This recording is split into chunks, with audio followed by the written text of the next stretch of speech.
1월 달하고도 벌써 이제 10일이 지났습니다. 2016년이 이렇게 새롭게 시작되었는데요.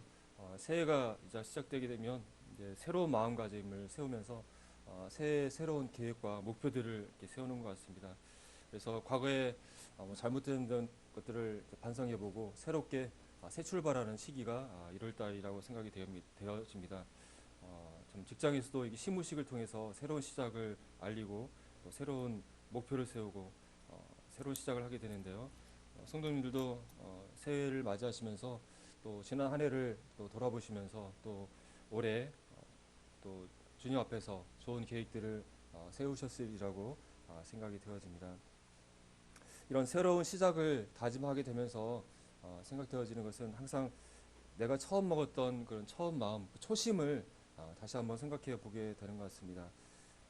그래서 내가 어떤 사업을 시작했다면 이 사업을 왜 시작했는가, 또 어떤 사람과의 관계에서도 내가 이 사람과 왜 이런 관계를 맺었는가, 그런 처음 먹었던 그런 마음, 초심을 생각해 보면서 다시 한번 계획을 세우고 또 마음가짐을 하는 것이 지금의 시기가 아닌가 생각이 되어집니다. 참 초심을 갖는다는 것이 정말 중요한 것 같습니다. 역사적으로도 많은 그런 정치가들이 또 집권자들이 그런 초심을 잃어버려서 그 나라를 힘들게 하고 또 정권을 잃어버리고 나라가 망하는 것을 참 보게 되는데요. 어, 참 우리들도 항상 초심을 갖는 것이 정말 중요하다고 생각이 되어집니다. 이런 초심에 대해서 생각해보는 이런 시기에 마침 우리 모임의 그 올해 비전이 이런 처음 사랑을 회복하자는 비전인 것을 생각할 때 감사가 되어집니다. 이 처음 사랑을 회복하자, 또 다른 표현을 하자면 주님을 우리가 만났을 때의 그 처음 마음, 초심을 다시 찾자는 의미라고 생각이 되어집니다. 참 처음 사랑을 회복하자는 이 말씀이 계시록 2장에 나와 있는 에베소 교회를 향한 주님의 말씀에서 온 비전이라고 생각이 되어집니다. 저번 수요 집회 시간에 우리 인용님께서 이 말씀을 가지고 기재를 해주셨는데요. 제가 그 말씀을 잠깐 읽어보면 계시록 2장 4절 말씀에서 그러나 너를 책망할 것이 있나니 너의 처음 사랑을 버렸느니라. 그러므로 어디서 떨어졌는지를 생각하고 회개하여 처음 행위를 가지라. 만일 그리하지 아니하고 회개하지 아니하면 내가 내게 가서 내 촛대를 그 자리에서 옮기리라. 에베소 교회가 어려운 환경 가운데서도 주님을 신실하게 섬기는 훌륭한 그런 교회였지만 주님께서는 에베소 성도들이 처음 가졌던 그 처음 사랑, 처음 마음을 버린 것에 대해서 책망하고 계시고 그것을 다시 회복할 것을 에베소 교회에게 요구하는 것을 보게 됩니다. 참 에베소 교회가 우리 남은 교회보다도 더 뜨겁게 주님을 사랑하는 교회였을 것이 분명합니다. 하지만 그럼에도 불구하고 시간이 흐름에 따라서 주님을 향한 그 처음 사랑, 처음 그 열정들이 식어가게 되었고 처음 행위를 잃어버렸다고 이야기하고 있습니다. 이 처음 마음을 계속 유지한다는 것, 초심을 계속 유지한다는 것은 쉬운 일이 아닌 것 같습니다.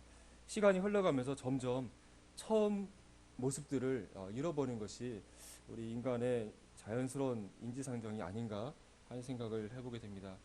처음 사랑을 잃어버렸다고 책망을 받았던 에베소 교회의 성도들의 모습이 바로 나 자신의 모습, 또 우리 교회의 모습은 아닌가 우리는 항상 돌아보면서 내가 정말 주님 앞에 이 처음 마음, 처음 사랑을 지금 가지고 있는가를 되돌아보아야 되지 않을까 하는 생각을 해보게 됩니다. 그러면서 이 교회 비전에 대해서 이렇게 생각해 보게 되면서 참 처음 사랑이라는 것은 어떤 것을 말하는 것일까? 그리고 이 처음 사랑을 회복한다는 것은 무엇인가에 대해서 이렇게 생각을 해보게 됩니다. 어, 성도님들 뇌구조 테스트 어플이라는 그런 핸드폰 어플이 있는데 혹시 그걸 사용해 보신 분이 계십니까? 이 뇌구조라 해가지고 이 그림에 이 사람 뇌 그림이 있고 그 안에 내 마음속에 들어있는 생각들을 이렇게 동그란 원으로 많이 차지한 생각은 더 크게, 작게 차지하는 생각은 작게 표시해가지고 마음속에 생각하고 있는 생각들을 이렇게 도형으로 눈에 보기 좋게 표시한 것이 내구조라는 것인데, 하여튼 이 내구조 테스트 어플이란 것을 치면 이름과 성별을 넣으면은 그날의 자신의 머릿속의 생각을 그냥 보여주는, 어떻게 보면 심심풀이 뭐 어플이긴 하지만요. 어쨌든 머릿속에 무엇이 있는지를 보여주는 그런 어플인데요. 그런데 어쨌든 이 뇌구조라는 것을 보게 되면서 내 마음속에 차지하고 있는 그런 생각들을 어떤 것들이 내 마음속을 우선적으로 차지하고 있는지를 쉽게 생각해 볼 수 있는 그런 것 같습니다. 성도들 지금 성도님들의 마음속에 있는 생각들이 여러 가지 생각들이 있을 거라고 생각이 되어지는데요.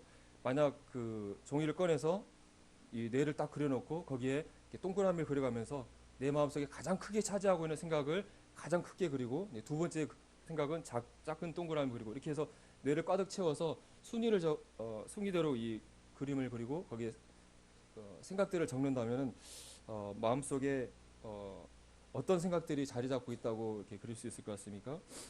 저와 같은 이런 중년들이라 한다면 뭐 직장에 대한 생각, 또 뭐 건강에 대한 생각, 올해는 건강해야 될 텐데, 또 자녀들에 대한 생각, 우리 자녀들이 공부를 잘해서 좋은 학교를 가고 취직을 해야 될 텐데, 또 내가 늙어서 노후를 어떻게 보낼 것인가, 뭐 노후에 대한 생각, 또 내가 가진 자산을 어떻게 불려서 더 늘릴 것인가, 뭐 이런 재산에 대한 생각, 뭐 이런 많은 생각들이 마음속에 차지하고 있고 내 뇌를 하고 있는 내 구조 그림이 되지 않을까 하는 생각을 해보게 됩니다. 그렇다고 한다면 이제 막 사랑에 빠진 그런 젊은 연인들의 뇌 구조를 그림으로 그린다면 어떤 그림이 나올 거라고 생각되십니까? 만약 우리 이대 형제님의 뇌를 그림으로 표시한다면 별로 복잡하게 들어있지 않을 것 같아요. 연희 생각, 결혼날, 뭐 첫날 밤 어떻게 할까, 뭐 이런 거 온갖 사랑하는 자매에 관련된 생각들을 로 가득 차 있을 것이고 이 자매와 관련된 것들, 이 자매와 어떤 집에서 또 어떤 모습으로 뭐 이런 온갖 그런 생각들로 가득 차 있는 것이 사랑에 빠져 있는 연인의 내구조가 아닐까 하는 생각을 해보게 됩니다. 처음 남녀가 이렇게 만나서 사랑을 하게 될 때 사랑에 빠졌다고 하고 또 뭐 상사병에 걸렸다고 하잖아요.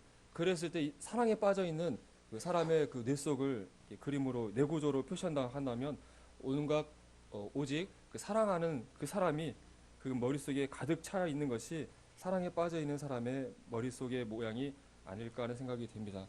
너무나 그 사람에 대한 생각에 빠져 있다 보니까 정말 자기가 해야 될 일들을 깜빡깜빡 잊어버리기도 하고 실수하기도 하고 그래서 주변 사람들한테 도대체 어디에 정신을 팔고 있느냐 핀찬을 받기도 하는 것이 사랑에 빠져 있는 사람의 모습이라고 생각이 되어집니다. 참 이런 측면에서 이 처음 사랑을 가진다는 것은 바로 이 사랑하는 사람에 대한 생각이 내 마음속에 가득 차 있는 것이 처음 사랑, 첫사랑에 빠져 있는 사람의 그 뇌 구조가 아닐까 하는 생각을 해보게 됩니다. 우리가 처음 주님을 만났을 때 그리고 주님의 복음을 듣고 구원을 받았을 때 우리들의 그 뇌 구조를 살펴본다면 어떻게 됐을까요? 오직 주님에 대한 생각으로 주님과 관련된 것들로 주님이 주신 기쁨, 사랑 이런 것들로 우리 마음속에 가득 차 있었고 그것으로 인해서 우리가 아무것도 하지 않았는데 기쁘고 즐겁고 설레고 그랬던 것들이 바로 우리가 구원받았을 때 우리의 마음속의 상태가 아닐까 하는 생각을 해보게 됩니다. 하지만 반면에 지금의 나의 뇌구조를 생각해 본다면 내 마음속에 머릿속에 주님과 관련된 생각이 전체 여러 가지 생각 가운데 마음 가운데 얼마나 차지하고 있을까 한번 생각해 보신다면 내가 주님을 향해서 얼마만큼 주님을 생각하고 있는가를 돌아볼 수 있는 좋은 계기가 되지 않을까 생각이 되어집니다. 온갖 주님과 상관없는 온갖 이 세상에 관련된 온갖 생각들은 가득 차 있지만 주님과 관련된 생각은 점점점 줄어들어 가지고 저기 콩알만큼 줄어들어 있는 것이 혹시 나의 주님에 대한 생각이 아닐까 하는 생각을 해보게 되는 것입니다. 반면에 만약 우리가 하나님 또 예수님의 뇌구조라는 것을 그림으로 그려보고 시작한다면 우리를 향한 그 사랑이 얼마만큼 차지하고 있을까 하는 생각을 해보게 됩니다. 성도들은 어떨 것 같습니까? 예수님의 마음 가운데 우리를 향한 마음이 얼마 정도 차지하고 있을까요? 주님께서 너의 처음 사랑을 버렸느니라고 이렇게 책망을 하셨을 때 이 말의 이면에는 나는 너를 향한 처음 사랑이 그대로 있는데 왜 너는 나에 대한 처음 사랑을 이렇게 버렸느냐 하는 의미가 담겨 있다고 생각이 되어집니다. 주님은 또 하나님은 우리를 향한 처음 마음 가진 그대로 처음 사랑 그대로 우리를 사랑하고 계실 거라고 믿습니다. 처음 사랑을 회복하는 방법은 어떤 것이 있을까? 뭐 정답은 없을 거라고 생각이 되어지는데요.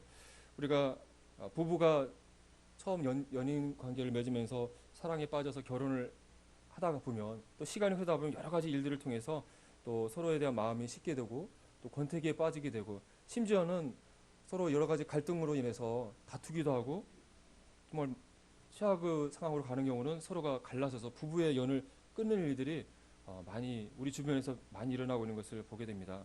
그래서 그럴 때 이 부부가 다시 사랑을 회복할 수 있도록 여러 가지 조언들을 해주게 되는데 가장 기본적인 것은 그들이 처음 만났을 때의 그런 상황들을 다시 한번 떠올려 보게 되고 또 그들이 처음 만났던 그런 장소를 방문해 본다거나 또 앨범을 펴서 그들이 교제를 나눴던 때들을 떠올려 보면서 그들이 처음 어떻게 사랑을 했는지를 추억해 보는 것이 가장 기본적인 사랑을 회복하는 단계가 아닌가 하는 생각을 해보게 됩니다. 이 시간에는 하나님께서 우리를 얼마나 어떻게 사랑하셨는지 하나님의 우리를 향한 그 사랑을 다시 한번 떠올려보는 기억해보는 시간이 되면 좋겠습니다. 그를 통해서 하나님 얼마만큼 나를 사랑하셨는지를 다시 한번 생각해보게 되면서 다시 내 안에 주님을 향한 그 사랑이 크게 자리 잡게 되는 그런 시간이 되었으면 하는 바람입니다. 우리 먼저 본문 말씀으로 요한일서 4장 7절에서 10절까지 말씀을 한번 읽어보도록 하겠습니다. 요한일서 4장 7절에서 10절 말씀입니다.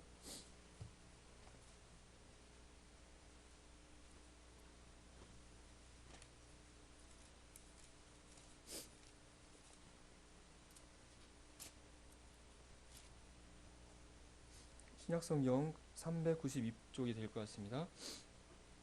짧은 말씀이기 때문에 우리 같이 한번 소리내서 읽어보도록 하겠습니다. 시작. 사랑하는 자들아 우리가 서로 사랑하자. 사랑은 하나님께 속한 것이니 사랑하는 자마다 하나님으로부터 나서 하나님을 알고 사랑하지 아니하는 자는 하나님을 알지 못하나니 이는 하나님은 사랑이심이라. 하나님의 사랑이 우리에게 이렇게 나타난 바 되었으니 하나님이 자기의 독생자를 세상에 보내심은 그로 말미암아 우리를 살리려 하심이라. 사랑은 여기 있으니 우리가 하나님을 사랑한 것이 아니요 하나님이 우리를 사랑하사 우리 죄를 속하기 위하여 화목 제물로 그 아들을 보내셨음이라. 네, 참 이 말씀을 읽을 때마다 정말 마음이 정말 뜨거워지고 참 감사가 되는 것 같습니다. 참 하나님이 정말 나를 사랑하셨다는 이 사랑에 대한 이야기를 잘 요약한 정말 감동을 주는 말씀인 것 같습니다. 참 하나님은 사랑이심이라. 하나님은 그 사랑 그 자체시라고 우리에게 말씀해주고 있습니다. 이 만물의 창조주이시고 우주를 운행하시는 전능자이신 이 하나님은 하나님의 가장 기본이 되는 특징은 그분이 사랑이시라는 것이라고 우리에게 말씀해주고 있습니다. 하나님은 사랑이시기 때문에 이 사랑이라는 것은 혼자 하는 것이 아니라 이 사랑은 대상을 가지고 있지 않습니까? 그런데 이 크신 하나님께서 사랑하는 그 대상으로 바로 우리들을 정하셨고 우리를 그렇게 사랑하셨다는 이 사랑의 이야기는 우리가 이 말씀을 대할 때마다 항상 감동이 되고 기쁨이 되는 것 같습니다. 하나님이 나를 향한 이 사랑의 이야기, 이 사랑의 이 드라마를 한번 살펴보기를 원합니다. 먼저 이 하나님과 우리 인간, 사람과의 이 사랑의 이야기는 언제부터 시작이 되었습니까? 이 드라마의 시작은 어떻게 시작이 되었습니까? 우리가 성경 일독표를 통해서 1월 1일부터 창세기 말씀을 펴서 창세기 말씀을 읽게 되는데 우리가 창세기 말씀을 통해서 하나님과 우리 인간의 첫 만남이 어떻게 시작되는지를 우리는 발견하게 됩니다. 하나님께서 이 사랑의 대상으로 우리 인간을 정하시고 우리 인간을 만드셨는데 창조의 6일 동안 앞서서 인간이 거주할 수 있는 지구를 만드시고 또 지구상에 생명체를 살 수 있도록 해와 달과 또 별들을 만드시고 또 지구상에 있는 수많은 식물들과 동물들을 만드시고 맨 마지막에 인간이 이제 살 수 있는 환경이 되었을 때 창조의 6일째에 인간을 지으셨다고 말씀해 주고 있습니다. 인간을 지으신 말씀이 창세기 1장 26절 이하의 말씀이 나와 있는데 하나님이 이르시되 우리의 형상을 따라 우리의 모양대로 우리가 사람을 만들고 그들로 바다의 물고기와 하늘의 새와 가축과 온 땅과 땅에 기는 모든 것들을 다스리게 하자 하시고 하나님이 자기 형상 곧 하나님의 형상대로 사람을 창조하시되 하나님께서 인간을 창조하신 이 창조의 이야기를 간략하지만 분명하게 우리에게 말씀해 주고 있습니다. 하나님께서 자기의 형상 또 하나님의 모양대로 인간을 창조하셨고 이 인간을 하나님께서 만들어 놓으신 이 지구상에 있는 모든 생명체들을 다스릴 수 있도록 만드셨다고 말씀해 주고 있습니다. 하나님께서 만드신 지구상에 많은 생명체들이 있었지만 어떠한 생명체도 하나님의 형상과 모양대로 지었다는 그런 말씀을 찾아볼 수가 없습니다. 오직 지구상에서 우리 사람만이 하나님의 형상과 모양대로 지음 받았다고 말씀해주고 있는 것이죠. 오직 우리 사람만이 하나님의 모습을 닮아 있고 있기 때문에 하나님의 성품 또 하나님의 특징인 지정의 또 하나님처럼 완전한 인격을 가지고 있는 존재로 만들어졌기 때문에 하나님과 이런 교제를 나눌 수 있는 그런 놀라운 존재로 우리를 지으셨다고 말씀해 주고 있는 것입니다.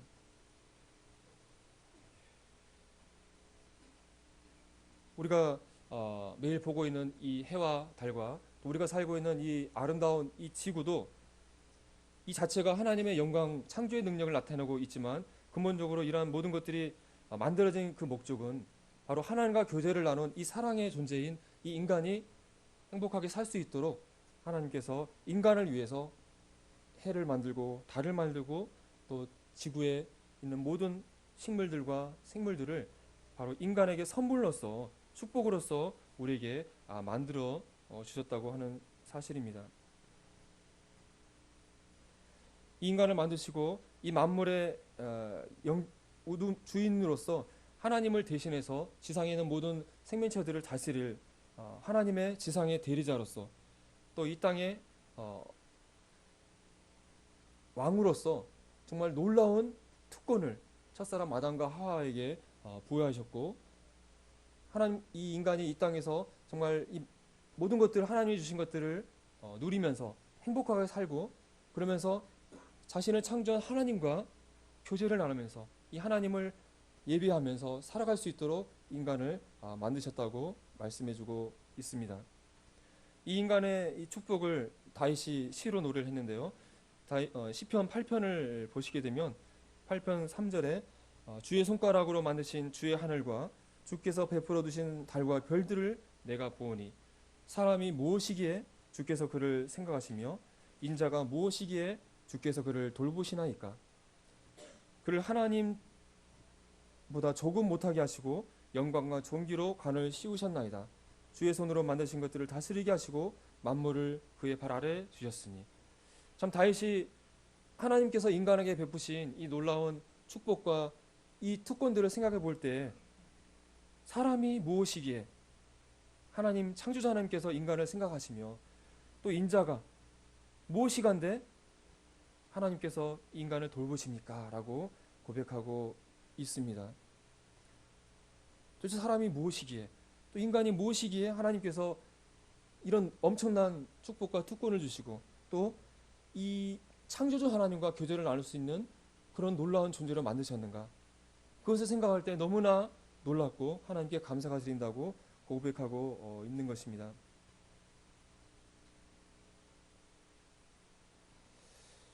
우리가 이 사랑을 할 때 보통 사랑은 동등한 관계에 있는 사람과 사랑을 하지 않습니까? 그리고 또 자신과 못한 존재와 이렇게 사랑을 했을 때 우리는 그 사랑이 너무나 놀랍다고 박수를 보내게 되는 것이죠. 그래서 이를테면은 이 나라의 왕인데 당연히 이렇게 귀한 가문의 자녀 그 귀수와 결혼을 해야 되지만 그러지 않고 아주 낮은 천민의 여인과 결혼했을 때 그 왕의 사랑을 아주 놀랍다고 얘기를 하시죠. 우리가 칭송을 하죠. 그래서 우리가 그 영조의 어머니 된 영조의 어머니인 숙빈채 씨, 그 드라마에 동이라고 나왔던 그 동이 그분이 그 궁궐에서 이렇게 물을 기르는 무술이었는데 그 숙종이 이 무술이었던 이 동이를 사랑해서 아내로 삼았던 그 이야기를 우리는 또 잘 알고 있습니다. 우리가 동화에 보면 신데렐라 영화 같은 거 보면은 완장님이 아주 천한 신뢰를 사랑해서 사랑하잖아요. 이런 하여튼 신분을 초월한 그런 사랑들을 볼 때 이 사랑은 너무나 아름답고 정말 놀랍다라고 우리가 칭송을 하게 됩니다. 그런데 요즘 이 신분을 초월한 그런 사랑들을 생각할 때 요즘은 신분을 초월한 걸 떠나서 정말 이해할 수 없는 사랑하는 사람들이 요즘에는 있는 것 같습니다. 이를테면은 개와 결혼한 사람, 고양이와 결혼한 사람. 이게 그냥 뭐죠? 그냥 쇼하는 것이 아니라 진짜 고양이를 사랑해서 개를 사랑해서 결혼식을 맺고 사랑하는 사람들이 지구상에 있다고 합니다. 믿어지지 않죠? 한번 인터넷에 검색해 보세요. 결혼식 하고 사랑하는 사람들이 있어요. 또 보면은 만화 캐릭터를 너무 사랑해가지고 만화 여주인공이 있는데 여주인공이 그려진 큰 베개가 있는데 그 베개를 사랑하고 결국에는 이 베개와 결혼한 사람이 우리나라에 있어요. 결혼식까지 하고 살아요. 진짜로. 하여튼 검색해 보면 나와요. 어떻게 보면 약간 정신이 이상하기도 한데 어쨌든 이 사람은 너무나 진지해요. 정말 사랑해요. 또 영화 같은 걸 통해서 로봇과 사랑한다거나 아니면 심지어는 우리 인터넷 하면은 윈도우 나오잖아요. 운영체계라는. 근데 윈도우를 사랑한 사람의 이야기가 그 영화에 보면은 그 그녀 허라는 영화에 보면은 윈도우에 보면 그 윈도우 운영체계인 목소리가 나오거든요. 여성의 목소리가 나오는데 그 사람과 사랑에 빠진 이야기가 영화가 나와 있어요. 근데 어쨌든 그런 걸 볼 때 우리 사람 입장에서는 저게 뭐야 도대체? 어떻게 저런 인간도 아닌 동물과 심지어는 로봇과 컴퓨터와 또 만화 주인공과 사랑에 빠질 수 있지? 결혼식을 한다니 좀 제정신이 아니구나 라고 생각하게 됩니다. 하지만 이 본인들은 진짜로 그 존재를 정말 사랑하고 너무나 사랑하기 때문에 결혼식까지 해서 살고 있다고 하는 것입니다.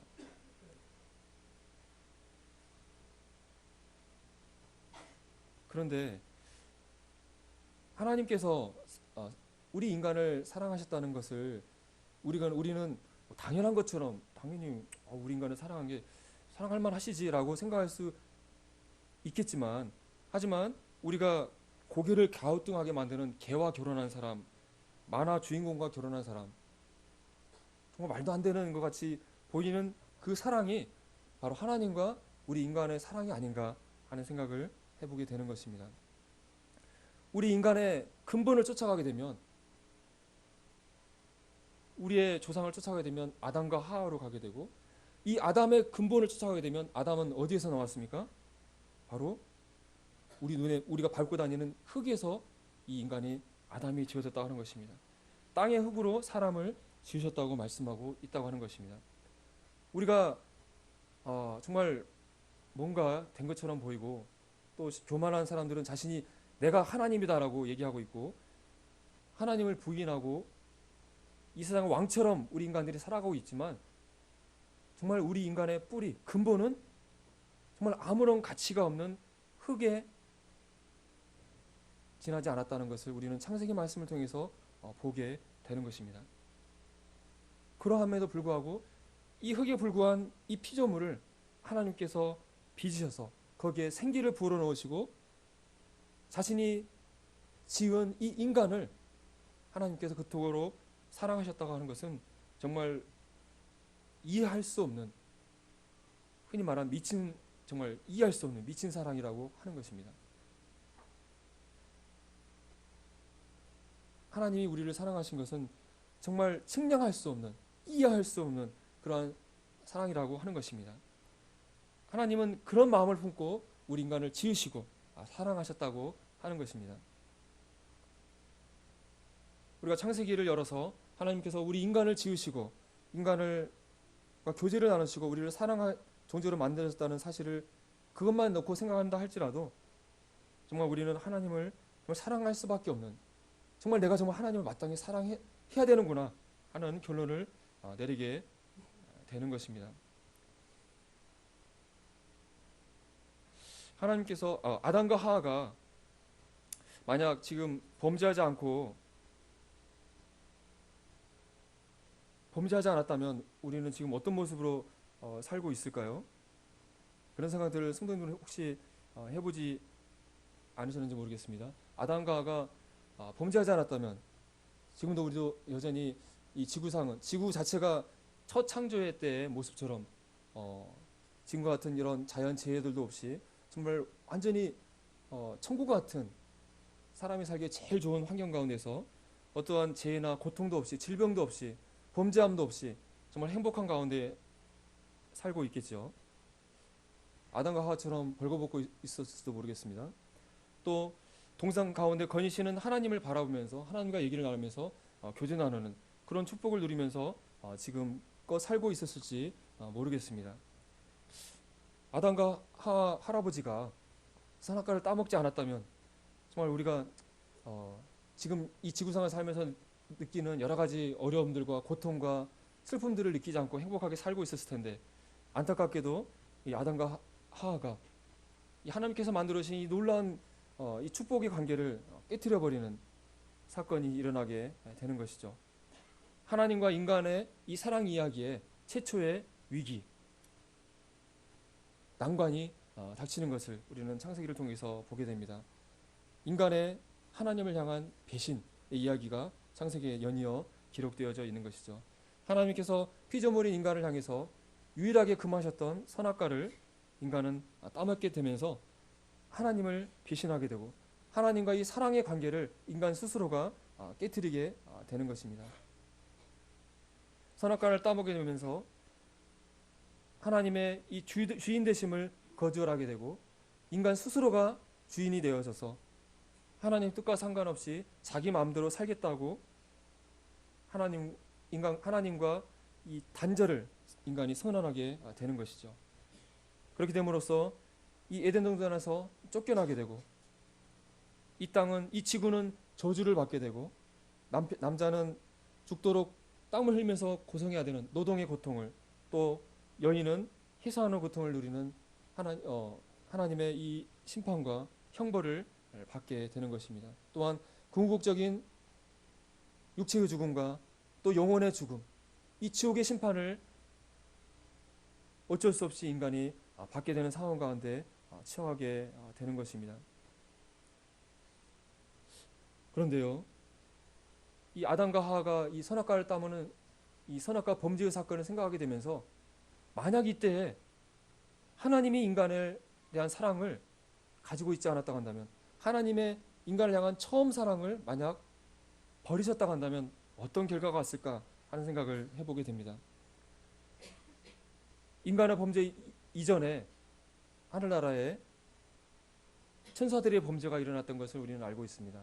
천사장이었던 루시퍼의 범죄와 루시퍼와 함께했던 천사들의 3분의 1이 함께 하나님 앞에 반기를 일으키고 범죄했을 때 하나님이 이 천사들을 하늘나라에서 내쫓으셨는데, 그런데 이 범죄한 천사들에게는 어떠한 구원에 대한 약속과 회복에 대한 약속이 없고 영원한 심판만이 그들에게 놓여져 있습니다. 실제로 이 사탄과 범죄한 천사들은 그들을 위해서 준비된 장소가 영원한 불못, 지옥이지 않습니까?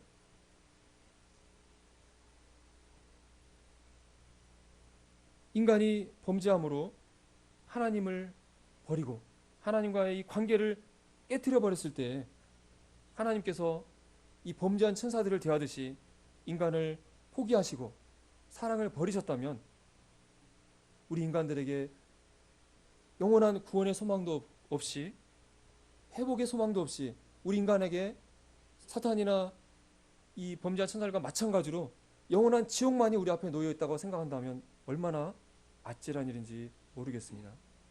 우리가 어떤 일을 다해서 하나님 앞에 회복을 구한다 할지라도 평생을 수도자처럼 정말 눈꼽만치 죄를 짓지 않고 정말 하나님 앞에 나아가기 위해서 노력한다 할지라도 나아갈 수 없는, 철저히 하나님으로부터 외면받는, 저주받은 존재가 되었을 것입니다.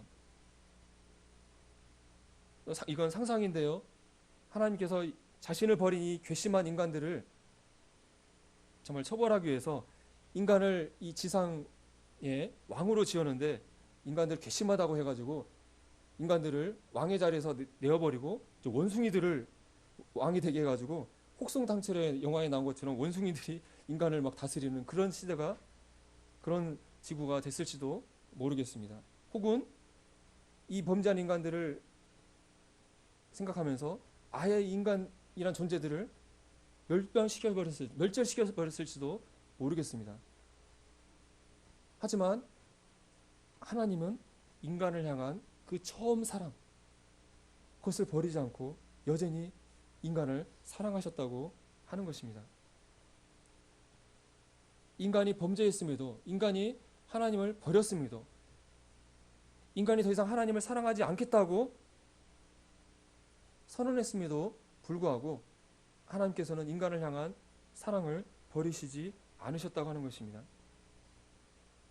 그래서 이 위기에 처했던 하나님과 인간의 이 사랑 이야기는 반전의 드라마를 쓰게 되는데, 그것은 바로 하나님께서 이 범죄한 인간을 더 사랑하셔서 인간의 죄를 속죄할 놀라운 사랑의 이야기를 준비하셨다고 하는 것입니다. 그것은 잘 아시다시피 바로 하나님의 아들 되신 예수 그리스도를 창조주 되신 하나님이신 예수님께서 흙으로 지음받은 인간의 몸으로 이 땅에 오게 하셔서 인간을 대신해서 십자가 위에서 처절하게 피를 흘리면서 죽게 해주셨다고 하는 것입니다.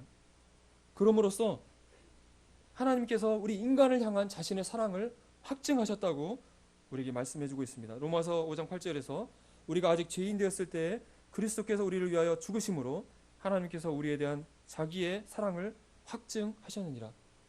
너희가 비록 나를 버리고 너희들이가 비록 나의 사랑을 포기한다 할지라도 나는 너희들을 향한 사랑을 포기할 수 없다. 나는 너희를 여전히 사랑한다.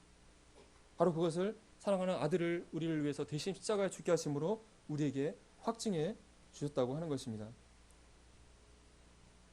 또 예수 그리스도, 하나님의 아들인 예수 그리스도께서는 우리를 위해서 친히 십자가 위에서 목숨을 내어주심으로써 우리를 향한 사랑을 또한 나타내 주셨습니다. 요한복음 15장 13절에서 사람이 친구를 위하여 자기 목숨을 버리면 이보다 더 큰 사랑이 없나니라고 말씀하셨는데,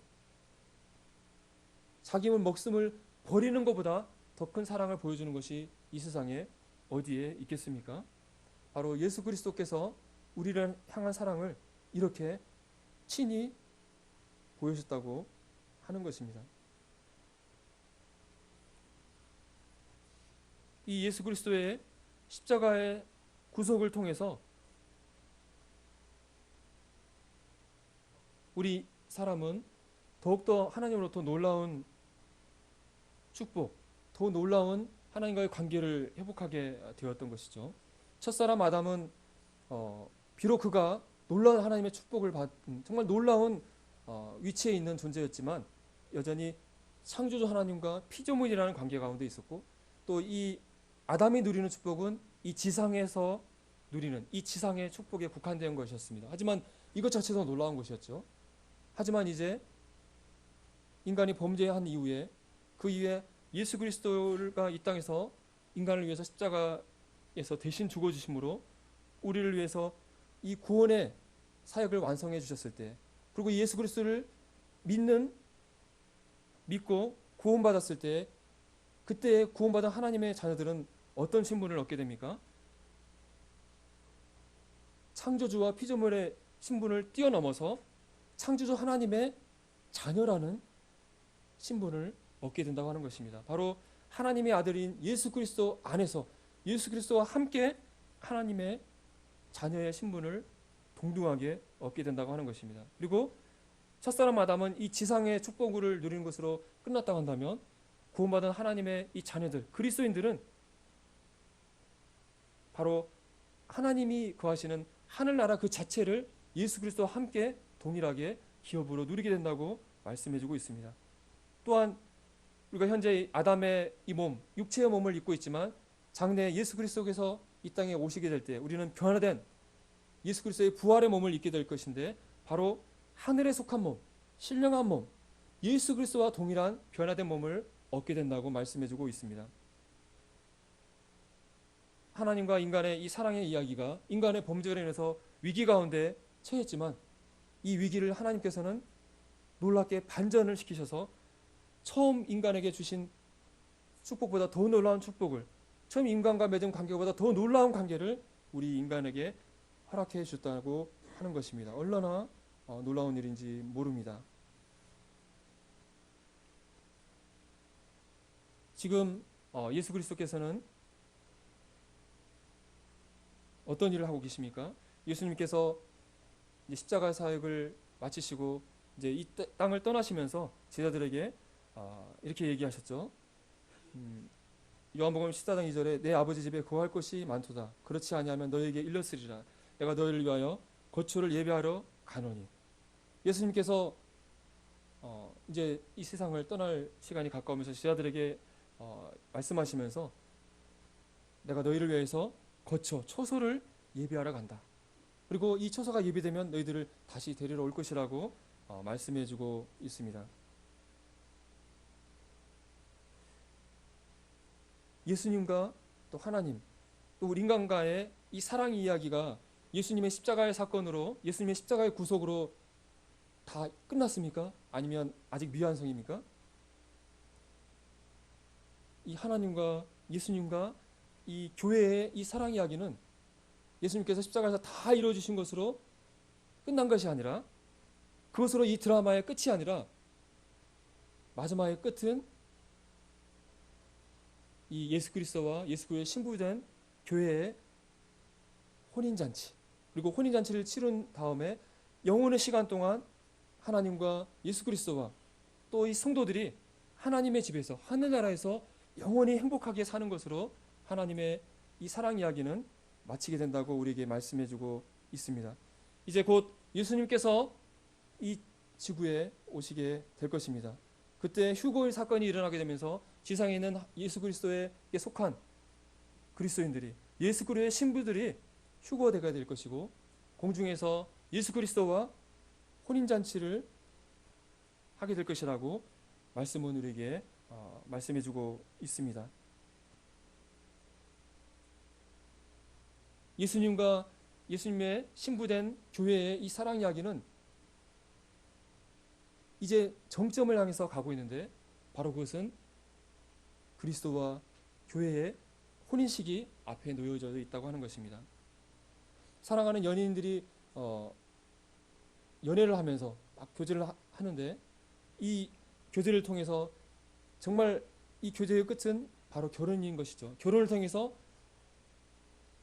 남편과 아내가 정말 하나가 되어서 한 몸을 이루는 것으로서 이 사랑은 완성이 되어질 것입니다. 그런데 바로 이 하나님의 이 사랑 이야기는 바로 이 정점을 향해서 지금 다가가고 있다고 하는 것입니다. 그리고 그 시간이 점점 다가오고 있다는 것을 우리는 잘 알고 있습니다. 우리 계시록 21장을 한번 펴주시기 바랍니다. 계시록 21장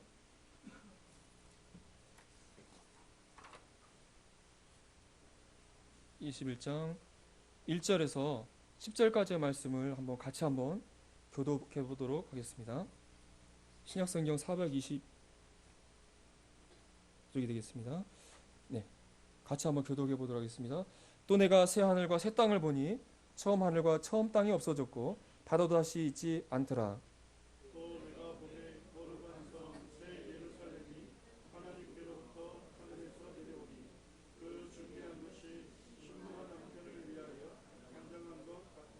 내가 들으니 보좌에서 큰 음성이 나서 이르되 보라 하나님의 장막이 사람들과 함께 있음에 하나님이 그들과 함께 계시리니 그들은 하나님의 백성이 되고 하나님은 친히 그들과 함께 계셔서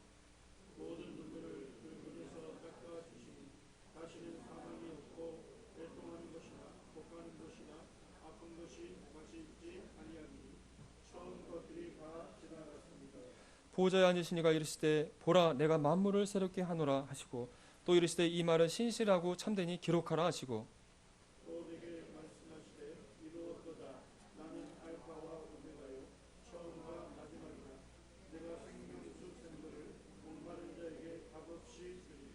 이기는 자는 이것들을 상속으로 받으리라. 나는 그의 하나님이 되고 그는 내 아들이 되리라. 21장 21장에서는 이제 하나님과 우리 인간의 사랑 이야기의 마지막 스토리를 우리에게 들려주고 있습니다. 하나님이 계획하셨던 인간을 향한 이 사랑 이야기는 이제 하나님과 또 하나님 아들 예수 그리스도와 또 사랑하는 하나님의 백성들, 예수 그리스도의 몸된 신부가 이제는 영원한 세계에서 새 하늘과 새 땅에서 새 예루살렘 성에서 그들이 함께 거하는 모습으로 사랑의 이야기가 끝나는 것을 보게 됩니다. 더 이상 하나님과 예수 그리스도가 따로 하나님과 예수 그리스도와 우리 하나님의 백성들이 따로 있는 것이 아니라 이제는 동일한 공간에 그들이 함께 거하게 된다고 말씀해주고 있습니다. 하나님의 장막이 사람들과 함께 있음에 하나님이 그들과 함께 계시리니 하나님이 친히 그들과 함께 계신다고 말씀해주고 있습니다. 그러면서 이 함께 있는 하나님의 이 백성들을 향해서 그는 내 아들이라고 하나님께서 말씀하는 것을 보게 됩니다. 그때 우리는 예수 그리스도의 신부로서 어린 양의 아내로서 또 하나님의 자녀로서 새하늘과 새 땅에서 영원토록 하나님과 함께 거하면서 하나님과 사랑의 교제를 나누며 하나님을 예배하며 살아가게 될 것이라고 우리에게 말씀해주고 있다고 하는 것입니다. 이것이 하나님과 이 사람의 사랑 이야기의 마지막이라고 우리에게 말씀해주고 있습니다. 이 사람 하나님과 이 사람의 이 사랑 이야기를 볼 때 지금 우리는 어떤 이 드라마의 상황 가운데 있습니까?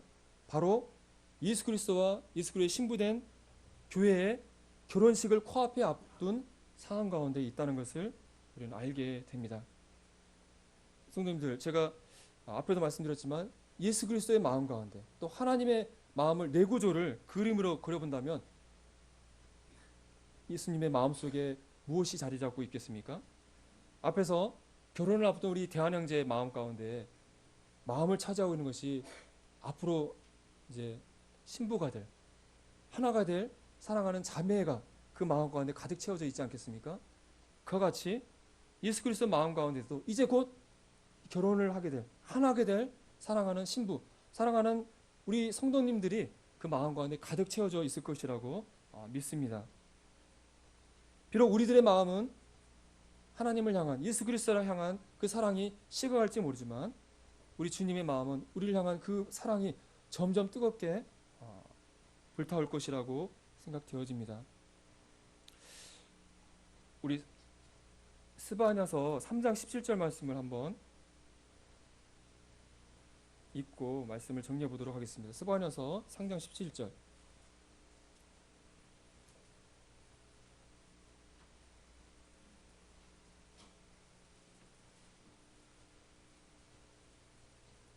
스바냐 3장 17절입니다. 구약성경 1309쪽이겠습니다. 우리 한번 이 말씀 같이 한번 크게 한번 읽어보면 좋겠습니다. 시작. 너의 하나님 여호와가 너희 가운데 계시니 그는 구원을 베푸실 전능자시라. 그가 너로 인하여 기쁨을 이기지 못하시며 너를 잠잠히 사랑하시며 너로 말미암아 즐거이 부르며 기뻐하시리라. 하리라. 이 말씀은 곧 신부를 맞이할 기쁨에 들떠 있는 신랑의 마음을 표현한 것이라 해도 틀리지 않은 것 같습니다. 너로 인하여 기쁨을 이기지 못한다. 앞으로 맞이할 신부를 인해서 기쁨을 이기지 못하는 신랑의 마음을 잘 표현한다고 생각이 되어집니다. 너를 잠잠히 사랑하시며 너로 말미암아 즐거이 부르며 기뻐하시는 모습이 바로 우리를 사랑하시는 하나님의 모습, 또 예수 그리스도의 마음이라고 생각이 되어집니다. 우리를 이토록 사랑하시는 하나님, 예수 그리스도께서 우리에게 요구하는 것은 내가 너희를 사랑한 것 같이 너희도 나를 사랑해 달라고 말씀하고 계십니다. 예수님께서 요한복음 21장에 베드로를 향해서 3번 내가 이 사람들보다 나를 더 사랑하냐고 3번이나 말씀하는 장면이 나오게 되는데요. 이것은 역으로 보면 예수님께서 베드로를 3번이나 내가 너를 더 사랑한다는 예수님의 사랑 고백으로 받아들여도 좋을 것 같습니다. 이 말씀은 베드로를 향한 말씀일 뿐만 아니라 우리 성도님 한 분 한 분에게도 예수님께서 동일하게 말씀하는 말씀이라고 받아도 좋다고 생각이 되어집니다. 내가 너를 이 사람들보다 내가 너를 더 사랑한다. 내가 너를 더 사랑한다. 너도 나를 좀 사랑해주면 좋겠다. 이 말씀을 3번이나 반복해서 우리에게 하신다고 하시는 말씀으로 받아도 좋을 것 같습니다. 이 하나님의 사랑이, 예수님의 사랑이 성도들 마음 가운데 얼마나 차지하고 있습니까? 예수님을 향한 생각과 예수님을 향한 이 마음이 우리 마음을 가득 채웠을 때 그것이 바로 우리의 처음 사랑을 해방하는 것이 아닌가 하는 생각을 해보게 됩니다. 예수님의 사랑이 또 하나님의 사랑이 우리 마음을 가득 채우게 될 때 우리에게 어떤 일이 일어나게 되겠습니까? 베드로가 예수님을 더로 사랑하게 됐을 때 예수님의 명령을 쫓아서 자신에게 맡겨진 양들을 사역하는 일들을 했던 것처럼 예수님의 사랑이, 하나님의 사랑이 우리 마음 가운데 가득 차게 될 때 자연스럽게 우리 가운데 이 사랑이 넘쳐나서 우리 옆에 있는 성도를 사랑하게 되고 우리 옆에 있는 이웃을 사랑하게 되고 죽어가는 영혼들을 사랑하는 일들이 자연스럽게 일어나게 될 것이라고 생각이 되어집니다. 오늘 이 시간에 우리를 여전히 뜨겁게 사랑하시는, 처음 사랑대로 사랑하시는 하나님의 사랑, 예수 그리스도 사랑을 다시 한번 살펴보았습니다. 하나님은 또 예수 그리스도는 여전히 어제나 오늘이나 내일이나 동일하게 나를 뜨겁게 사랑하고 계시다는 사실을 생각하시면서 이 뜨거운 사랑을 내 마음 가운데 채워서 이 사랑을 또 우리 주변에는 성도와 이웃들에게 나누는 우리 남원교회 성도님들이 되시길 바라면서 말씀을 맺도록 하겠습니다. 감사합니다.